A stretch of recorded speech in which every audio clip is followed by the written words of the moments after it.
take a message mi ja kwen mi sha lat online ni mandan kel che tin mi gwa shengun a che kon jogo na kon wori reshen medan ka kor gwa sedan chu mena tem mi te kreg mi chitu kam wori krodian dong chu ro gwajika balaro jin nyama chaji bu ko ne to ko ro kon kai chwa kake je nyama cha kula teji na kam ro kono ka ne di ko na ka jorin ko ken ka jeno kwen ka nye kon ken kai yo mi cha kon bu kono kon te kon kai chwa kon te le kon chwa ka jor bu te ne kon kai chwa kon e ko la nuori alo munyo de gwa kon wori chi ko dan no koro dan la kon goro jeno bana je chwet alo de kon dial de ne tu ki de ne lu an chiang jega mo ngeda mo ngin mutede ngin mude goro de no da ro shopping karode ngin mulung no ro da karode en komen dan changu ni manda nu na mo chi chiang e chiang mu je pan ko lar kon no jini bu nuer ka chit nuer ka jor mi chi yir che jabat no ka kwen ka na bo jore kon ka kon nuer ko dan chi kon kwen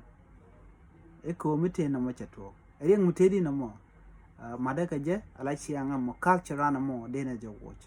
chana go dob dan de kon woke je kon tichi we kon chi karom ten ko ba dagna kon ni kon lan wore chiang mi chi we mi cha parwe bana tar le gor e mi da na chi ngungu tene e chi chigma tene na ja tongwa be rol to ko kende chi we na wal be ka nyoko mu luje ka jo ka to ka shin daka ti chala gwan kon ka na gwan do no kon entame tam dan de ne ka parwe ken to ni la na chiang mo gwan je man joka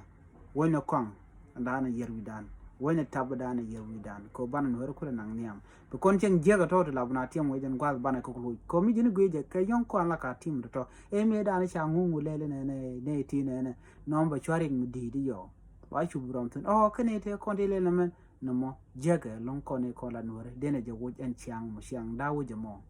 ki chiang e wal chi chiang dawo chiang e wal ko ngaje no ne de dawo kene di pel men ne contract ba tere di ante kene di pel ne di pel kene di tega ngeda